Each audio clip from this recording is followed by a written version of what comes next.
이 저녁에 우리 함께 읽을 말씀은요. 신약 성경 베드로전서 3장 13절부터 17절까지 말씀입니다. 우리 한 절씩 교독하겠습니다. 13절 말씀부터 제가 먼저 읽겠습니다. 또 너희가 열심으로 선을 행하면 누가 너희를 해하리요? 그러나 의를 위하여 고난을 받으면 하면 복이 복 있는 있으니 자니 자들이 그들이 두려워할 것을 두려워하지 두려워하지 말고 두려워하지 말며 말며 근심하지 심하지 말고 말고 너희 마음에 그리스도를 주로 삼아 거룩하게 하고 너희 속에 있는 소망에 관한 이유를 묻는 자에게는 대답할 것을 항상 준비하되 온유와 두려움으로 하고 선한 선한 열심을 열심을 가지라. 이는 이는 그리스도 그리스도 안에 안에 안에 있는 있는 너희의 너희의 선행을 선행을 욕하는 하는 자들로 자들로 그 그 비방하는 비방하는 비방하는 일에 일에 부끄러움을 부끄러움을 당하게 하려 함이라. 17절 같이 읽겠습니다. 선을 행함으로 행함으로 고난받는 것이 것이 하나님의 뜻일 악을 텐데 행함으로 악을 행함으로 나으니라. 고난받는 것보다 나으니라. 아멘. 네. 자, 오늘 여러분과 세상과 소통하는 교회라는 제목으로 우리 같이 말씀 나눴으면 합니다. 예수님이 교회 공동체가 세상과 올바른 관계를 맺는 것이 아주 중요하다라고 말씀을 하셨는데요. 예수님이 하셨던 말씀은 세상 속의 교회가, 그리고 성도가 살아가는데 그 세상 속에 존재하는 교회가 어떤 존재인가, 정체성에 대한 부분, 또 어떤 역할을 해야 되는가에 대해서 알려주시는 말씀이에요.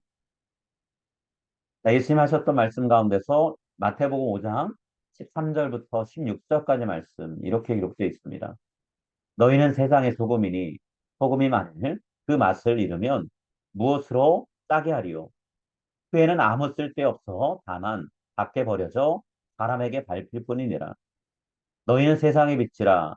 산 위에 있는 동네가 숨겨지지 못할 것이요 사람이 등불을 켜서 말 아래에 두지 아니하고 등경 위에 두나니 이러므로 집안 모든 사람에게 비치느니라.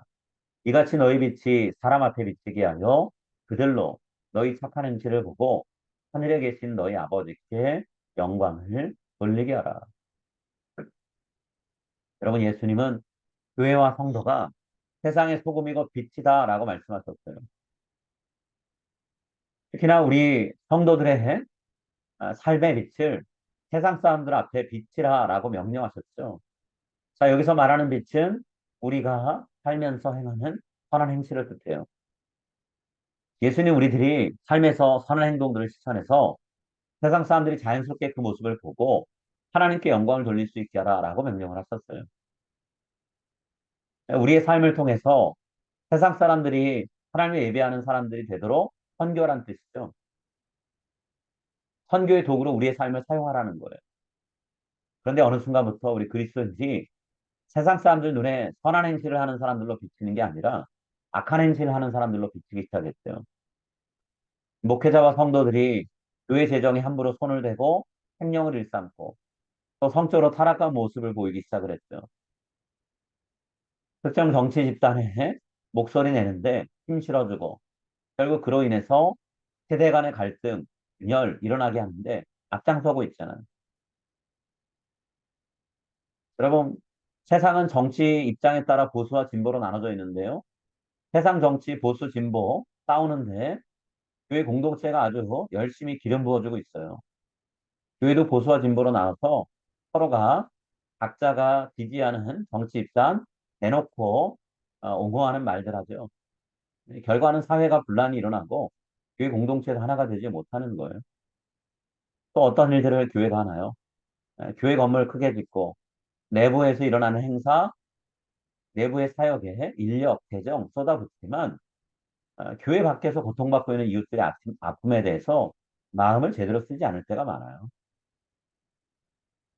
예수님 말씀하신 소금과 빛의 역할, 요즘 말로 얘기하면 사회적인 책임을 다하지 않는 교회들한테 어, 돌아오는 결과 어떤 걸까요?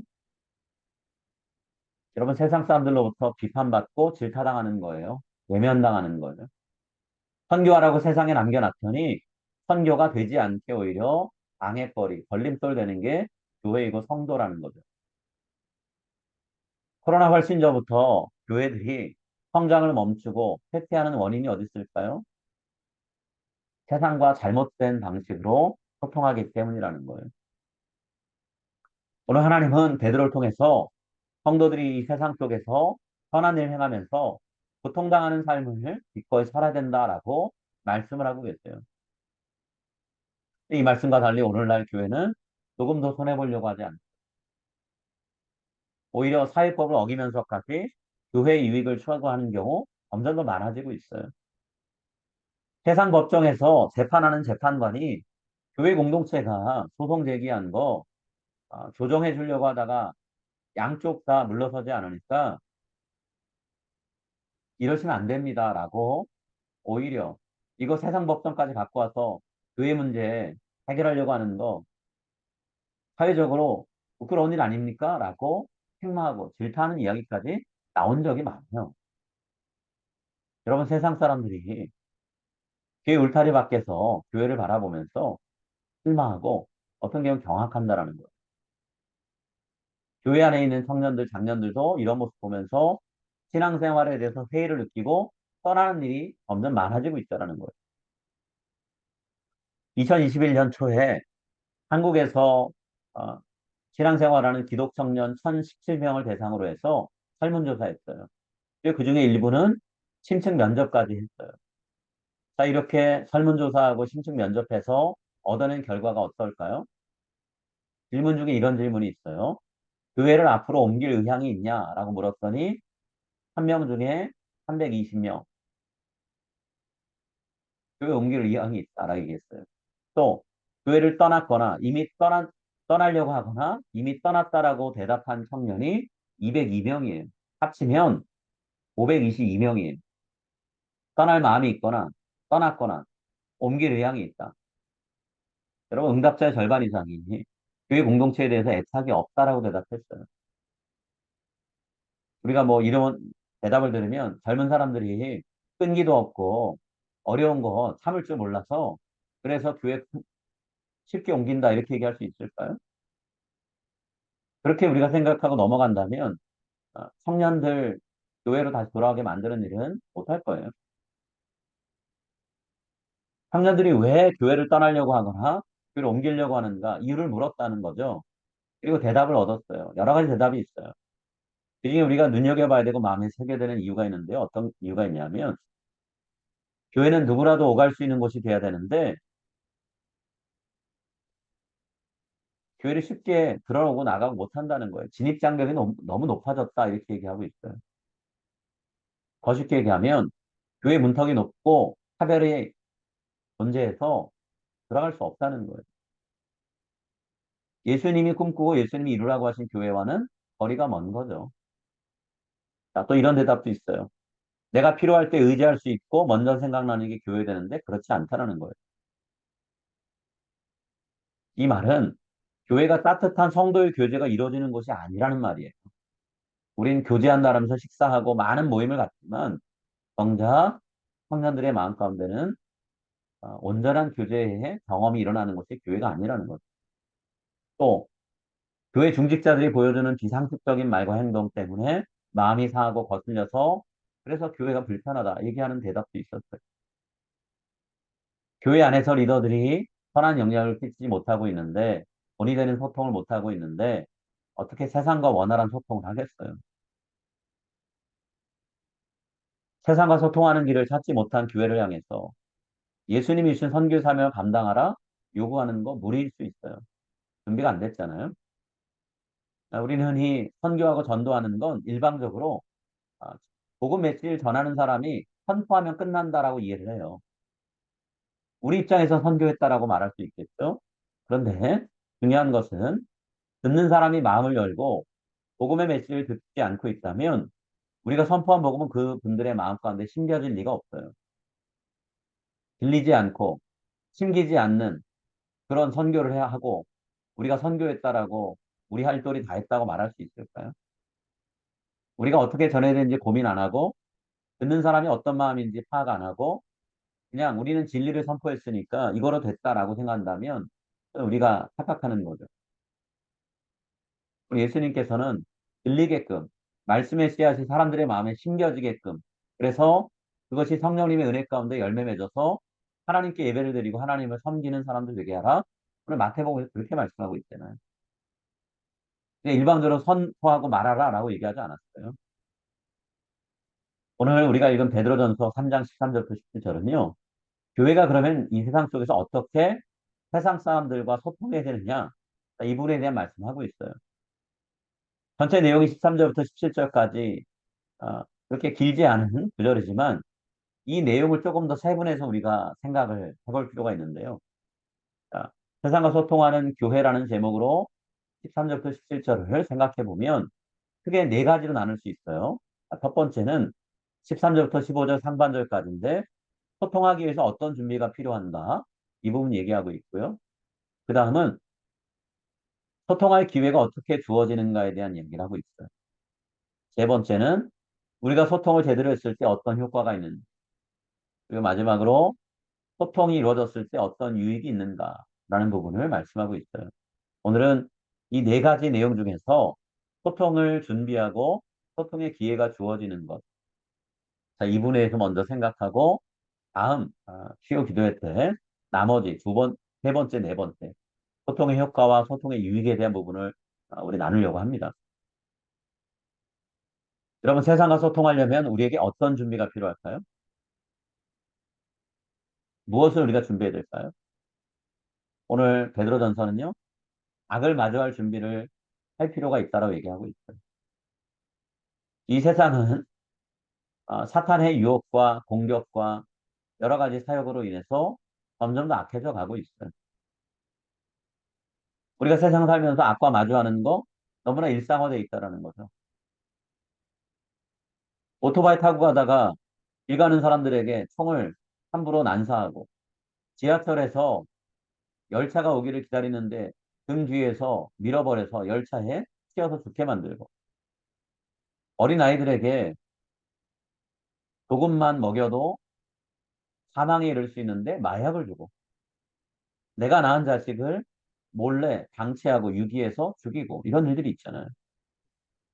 우리가 살면서 뉴스를 보면 좋은 뉴스도 많겠지만 가슴 아프고 팔 떨리는 그런 뉴스도 많아요.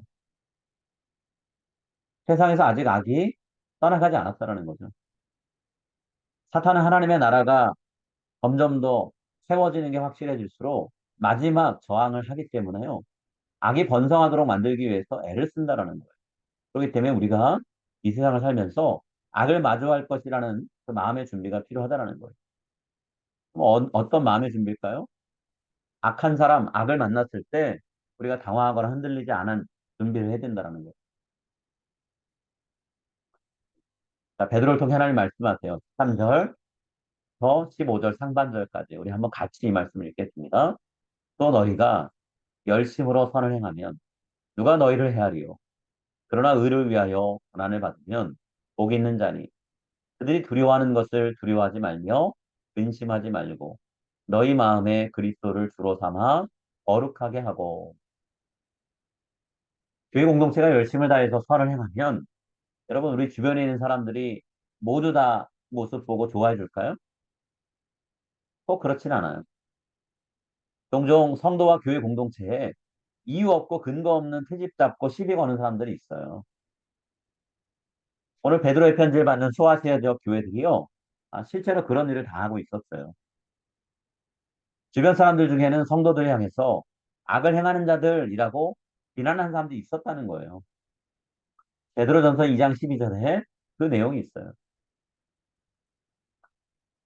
이렇게 악을 행하는 자라고 비난하는 말 들었을 때 억울하게 여겨지고 근거 없는 말이야 라고 생각될 때 여러분 교회는 어떻게 될까요? 힘을 키우고 세력을 만들어서 그런 소리 하는 사람들 아무 소리 못하게 강하게 짓눌러주면 될까요? 오늘 성경은 그렇게 하라고 얘기하나요? 아니에요. 하나님은 선한 일을 하고도 불의한 고난을 당한다면 묵묵히 아무 말하지 말고 선을 행하는 길 우직하게 걸어가라 이렇게 얘기하세요. 선으로 악을 이기는데 더 열심을 내라라고 말씀하신다는 거죠. 우리가 선을 위해서 고난받아야 되는 세 가지 이유를 우리가 지난 몇 주 동안 함께 나눴어요. 선을 위해 고난받아야 되는 세 가지 이유. 첫 번째 이유는요, 우리가 그렇게 살라고 하나님이 부르셨기 때문이에요. 그게 우리의 소명이라는 거예요. 선하게 사는 것, 세상의 유익을 위해 우리의 모든 것을 내놓는 것, 이게 우리의 부르심의 자리라는 거죠. 두 번째는요, 그렇게 살아갈 때 하나님이 우리에게 복을 유업으로 주겠다라고 말씀하셨어요. 헛된 인생이 아니라는 거죠.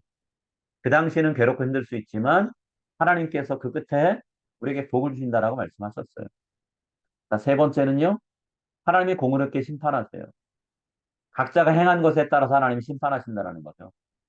선한 삶을 산 사람들과 악한 삶을 꾸준히 산 사람과 가는 길이 다르다라는 거예요. 하나님의 평가가 달라진다는 거예요. 우리가 이 땅에서 선하게 살고 악한 일을 당할 때 그렇게 사는 게 참 괴롭고 힘들 거예요. 이 세상에서 그렇게 살아갔는데 충분히 보상을 받지 못하고 우리가 세상을 떠난다면 억울한 일 아닌가라고 여겨질 수 있어요.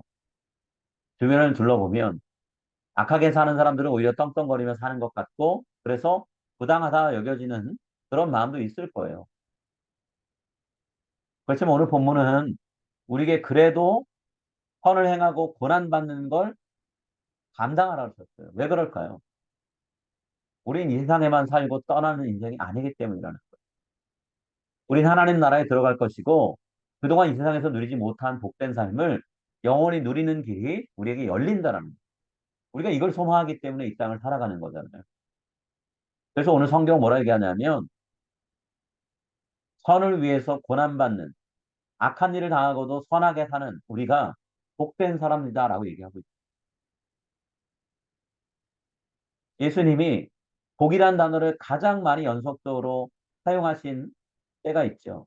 언제 그러셨죠? 산 위에서 말씀을 전하실 때요. 산상설교하실 때요. 마태복음 5장에 기록된 복이 있나니라고 하는 8가지 복, 8복을 선언하셨던 내용이에요. 그때 복 연속적으로 얘기하셨죠. 자, 우리 마태복음 5장 10절부터 12절 말씀. 어떤 자가 복이 있다고 하셨는지 예수님의 입으로 해주신 말씀 우리 같이 읽을게요. 의를 위하여 박해를 받는 자는 복이 있나니 천국이 그들의 것입니다. 나로 말미암아 너희를 욕하고 박해하고 거짓으로 너희를 거슬러 모든 악한 말을 할 때에는 너희에게 복이 있나니 기뻐하고 즐거워하라. 하늘에서 너희의 상이 큼이라. 너희 전에 있던 선지자들도 이같이 박해하였느니라. 이런 베드로를 통해 권면하신 내용, 그 권면의 내용대로 사는 성도들, 그 성도들은 복되다라고 오늘 성경은 말씀하고 있어요. 예수님 직접 얘기해 주셨어요.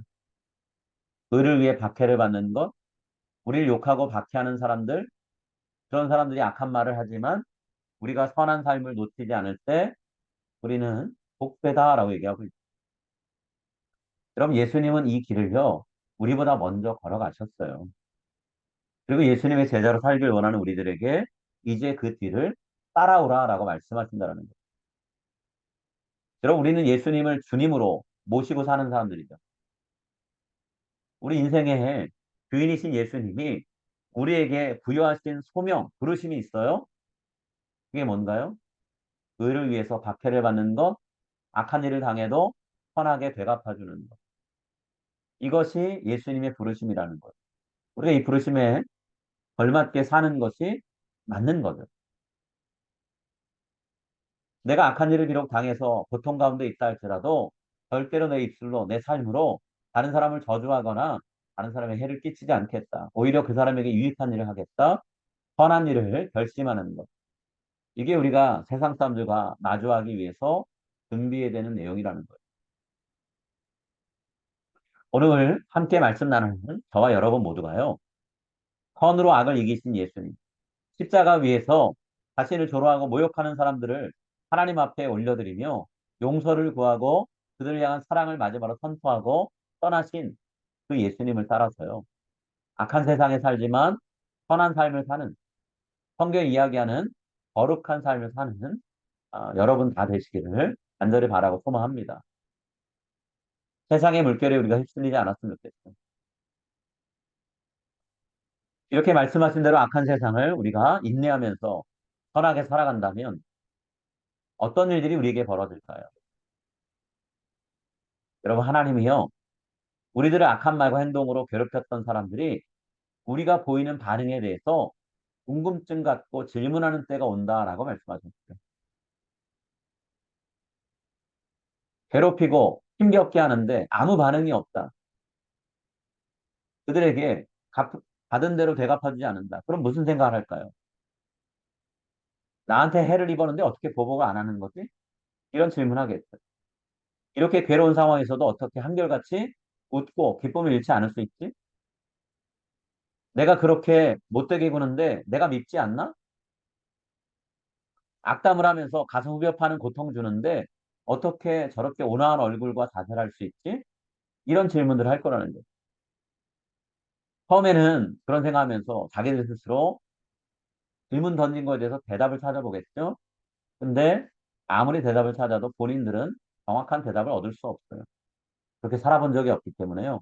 거기에 대한 대답을 그들은 스스로 찾지 못해요. 그럼 우리에게 찾아와서 물을 거예요. 궁금증 해소하기 위해서 도대체 당신들은 어떤 사람들이냐? 어떻게 그럴 수 있냐? 라고 물을 거라는 거예요. 이때가 우리가 세상과 소통할 기회가 주어지는 때라는 거예요. 질문을 받을 때, 궁금증을 해소하고 싶어서 찾아올 때, 그때가 우리에게 세상 사람들과 소통하는 기회라는 거죠. 여러분, 그런 기회가 주어졌을 때 우리가 그 기회를 어떻게 활용해야 될까요? 오늘 본문은요, 세상과 소통할 수 있는 기회가 주어졌을 때 세상 사람들이 질문하는 것에 대해서 대답해 줄 말을 항상 준비하고 있으라라고 말씀하고 있어요. 15절 하반절부터 16절 상반절까지 말씀 우리 한번 같이 읽겠습니다. 너희 속에 있는 소망에 관한 이유를 묻는 자에게는 대답할 것을 항상 준비하되 온유와 두려움으로 하고 선한 양심을 가지라. 여러분, 선하게 살고도 악한 일을 자꾸 당하면 사람이 마음이 상심이 되고요. 이게 너무 반복되면 절망하게 돼요. 그런데 그 마음을 지키면서 꾸준하게 선한 삶을 사는 것, 그 모습을 보면 사람들이 볼 때는 무슨 소망이 있어서 저 사람들은 저렇게 살아가는 걸까? 왜 기가 꺾이지 않지? 왜 우리에게 불신거리지 않지? 라고 생각하면 모를 거라는 거예요. 도대체 당신들은 왜 그러는 거야? 여러분, 이때 우리가 질문하는 사람들에게 그 이유를 분명히 밝혀줄 준비를 해야 된다는 거예요. 전도와 선교는 준비된 사람에게 기회가 주어지는 거잖아요.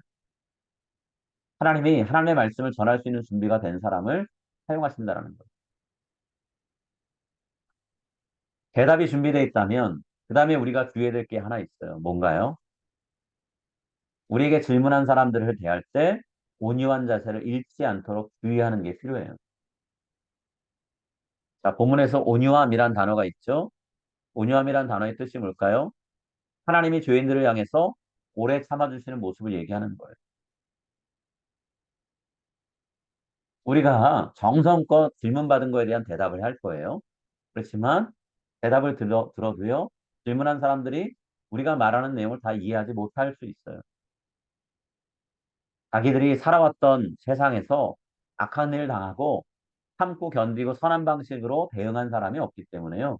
우리가 하는 이야기 이렇게 살갑게 가슴 깊게 다가오지 않을 수 있어요.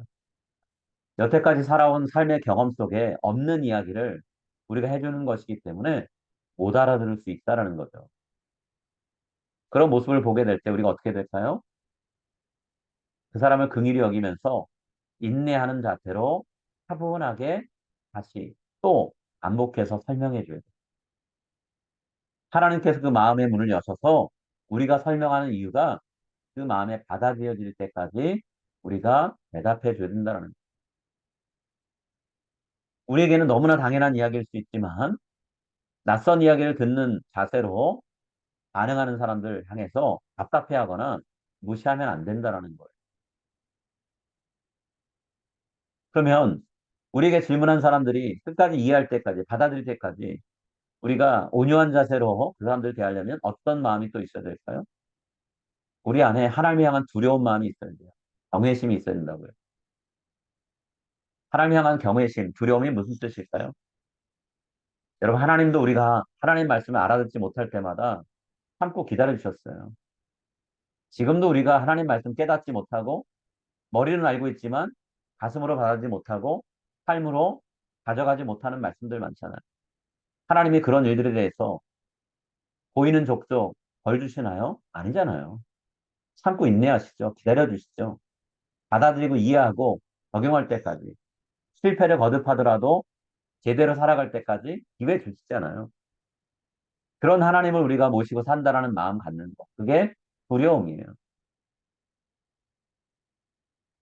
하나님 우리를 참고 기다려 주신 것처럼 우리가 다른 사람들을 참고 기다려야 된다는 그 마음 갖는 거라는 거죠.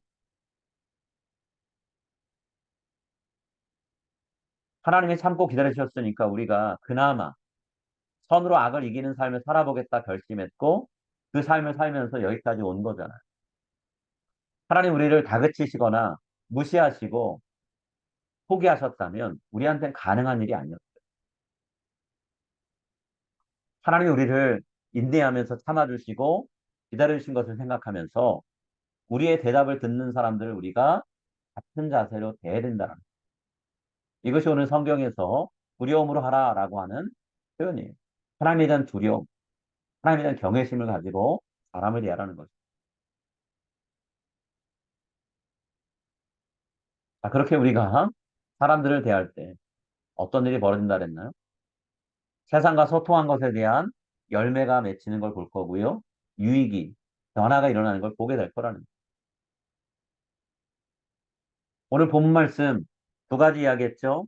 세상과 소통하기에 어떤 준비가 필요한가? 악한 일을 마주할 준비를 하라고 했고요. 우리가 세상과 마주할 때 소통의 기회가 주어지면 그 전에 준비되어야 되는 것이 있어야 된다 그랬죠. 뭘 준비해야 된다 그랬죠? 대답할 말, 이유를 물을 때 당신들은 왜 고통을 당하는데도 슬퍼하지 않고 누군가에게 해를 입었는데도 배가 타주지 않고 선한 말과 행동으로 우리를 대합니까? 라고 했을 때 그 이유를 분명히 말해줄 수 있어야 된다는 거예요. 그 이유를 말할 때 사람을 향해서는 온유해야 되고 하나님을 향해서는 두려워야 된다라고 얘기했죠. 자, 이렇게 하면 분명히 그 결과로 어떤 효과가 있고 유익이 있어요. 그 부분은 우리가 다음번 수요 기도회 때 그 내용에 대해서 같이 나누려고 그래요. 여러분 세상 살면서 악한 사람들을 만날 때 당황하지 마시고요. 불안해하지 마세요.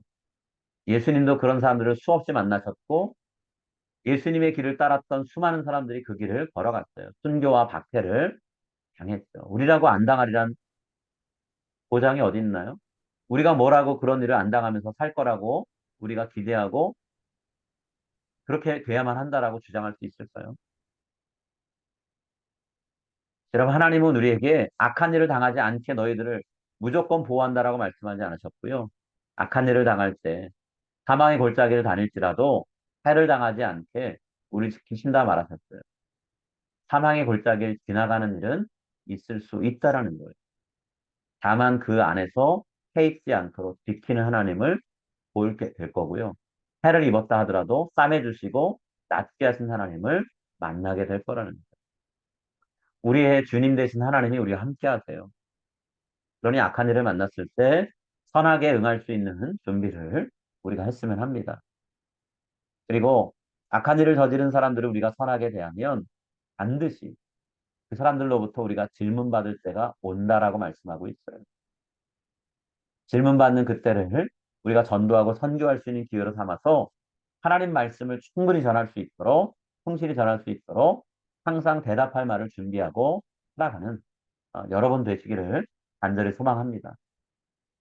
전도하고 선교할 수 있는 기회셨는데 무슨 말해야 될지 몰라서 피했다라고 이야기하지 않고 이때가 하나님이 예비하신 때구나라고 생각하면서 우리 안에 충만하게 차 있는 하나님의 말씀을 마음껏 전할 수 있는 그런 시간들을 우리 모두가 갖게 되기를 간절히 기도합니다. 우리 함께 같이 기도하겠습니다.